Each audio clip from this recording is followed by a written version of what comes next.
I have some sanding mandrels and cylindrical tools that I use. For instance, this is one of the cylinders.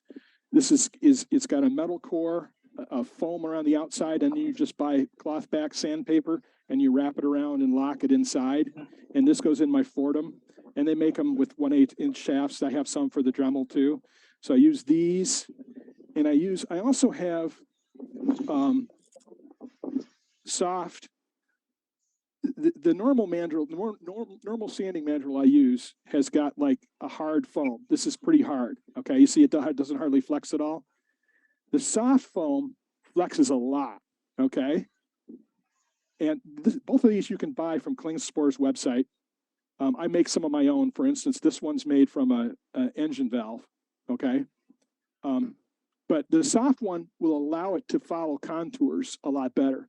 So the soft one, I can sand up in here, power sand up in here, and control intimately where the sanding's being done, if you follow what I mean. Because of the way the contours of this, follow the surface. So it would be sanding, not shaping. Well, there's shaping and then there's sanding. I mean, some of this, like, I don't know if y'all can see this real well, but there's some fuzzies in here that would need to be probably cleaned up a little bit. And there's a tool mark in here that needs to be cleaned up. But it's not that deep, and it's something I can clean up pretty quickly with 100 grit or 150 grit. So, I mean, typically I would do that on the lathe. You're right, Jim. That's where I would do it. You let it dry. You let it dry then, and then finish it, or? Yeah. This because of. I mean, y'all can't see this. Let me switch to. I don't know what'll show the right view here. Maybe this. Nope, it's not going to show it. All right, let me try something else. Let me go with this camera and pull it off of here. Maybe. It's locked. There we go. Okay. I don't know if y'all can see that. Nope, you can't. It's thin. I can see through this. Let me see if I can. There you go. Yeah. So read the paper through it. Yeah, when I was saying I was seeing that it was thin on the lathe, that's what I was seeing. I was seeing how thin it was. So let me switch that. Stop. Sorry for the vertigo, folks. Oh, it's all good. Like a roller coaster. Yeah. Without the waiting in line. I know which way it goes in here. There we go. Okay.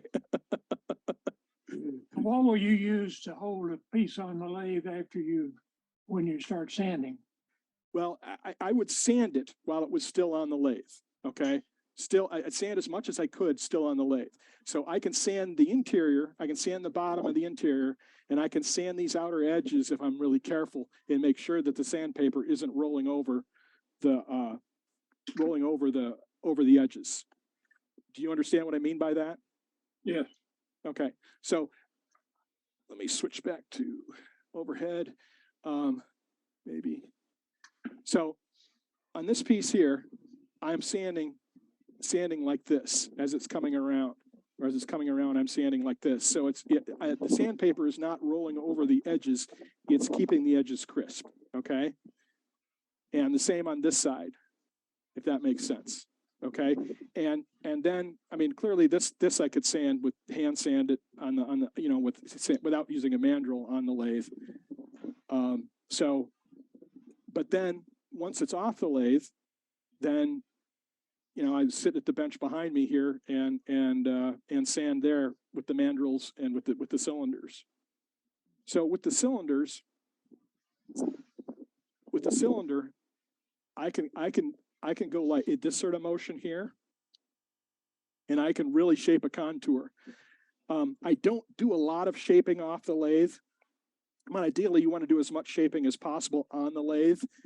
And with 100 grit on the lathe, you don't want. I don't want to spend spend hours shaping, right, with sandpaper. But the beauties of these is that it'll let you follow a contour at will. So I can angle this correctly so that I'm following the contour and a little bit of pressure, and I'll get a really good sand. This is 400 grit, by the way. So, you know, I could clean this up, and it's box elder. It's fairly soft, so it'll sand up pretty easily. So, Right. Yeah, folks, normally, you know, like other pieces that you do, all the sanding is done while it's still attached to the lathe. Yep. You don't dissect it from the lathe and then put it in your lap and commence to sand it. Matt, do you have a link to those sanding tubes I or cylinders? I will find. I've got one or two that are still in the bags. I will find them and set them up and I'll send you, Bob. I'll send them to you, Bob. Okay. I'll send them to the website. So, or maybe I'll find it here. You know, after I sign off of, you know, I've got some sitting around here. Yeah, but there's a couple places to find them. I don't think that Klingspor sells them, but I don't know. I'll have to find out where I got them from. So when I first bought them, there was only one guy making them. He was making them in his basement, but now people are making them commercially. So Actually, Matt, Harbor Freight has them in a set of about 6 or 7 of them, and I love them. well, what they have is these other ones here that are on sleeves. Oh, that's the one I was talking about. Yeah, with the tube in it. But let's see. Yeah, No. yeah. It's got Is a that the tube. one with the metal sleeve in it? Yeah, it's got change the paper on? yes, and you have to buy the sleeves, which is not that big a deal. No, they have the one like you had before with the oblong metal piece that goes in and you fold the paper in it and then trip and fold it over them. They have them in sets with about 6 or 8 of them in sets going up to like 2 inches. Well, I'll have to go look then. That sounds great. Really nice. That sounds great. Yeah, I mean, I love these because, you know, you can choose whatever sandpaper you want to put on them. And I got several of these the same size, and I've got one with 400, one with 320 on it, one with 220 on it. So Right, I buy all the sandpaper from Klingspor, and you can make anything you want with them. They're really nice. yeah, But they do they're like $20 for 5 or 6 of them in a kit. okay, well, I'll have to look that up because that sounds like a really good deal. Because I think that I was paying like $15 for a single one. So Okay, members, that's what our chat is about. If you got an item like that and you have an item number from Harbor Freight, you can put it in our chat, folks, and then we can look it up because you can order Harbor online.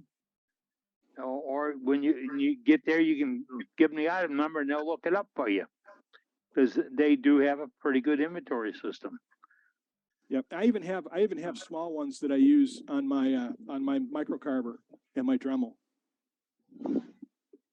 So they've got them a bunch of different sizes, and you just cut the sand, whatever grit sandpaper you want to fit them, and go from Yeah, there. I don't think that kit comes in real small ones. Harbor Freight's real close to me this week. I'll take a picture of it and show you next week. Sounds great. Very cool. I've got that set you were talking about, Matt, from somebody that made them out of their basement like years and years ago. Yeah, I Yeah. wish I could remember his name. It was Keith somebody. I do too. They're bulletproof. I mean, I've been using these for years. Yeah, when they had to clean out the shop, it was in the scrapings off the floor, and yes, I was picking stuff up, and the guy said, "Oh, that's all junk." No, you don't understand. It's not junk. All right, I got something to show you guys here. I found. What you got? What you got? All right, here, let me switch to this camera here. So this is one of them that's. All right, he says, it looks like Foul Play Studios, and Foul Play is spelled FOWL space PLAY Studios. Okay. So this one here is clearly a quarter inch shank. So this is one I'd use on my Fordham. But there's and this is what, you know, this is one of those with the key inside and you lock it in there. So Foul Play makes me believe it's from a duck carvers group. Right, exactly. It's somebody who's making, oh, there we go. Right, there you go. Greg Dorrance Company, gregdorrance.com. And bring it down a little bit. Screen capture, folks. Now, Somebody making duck decoys.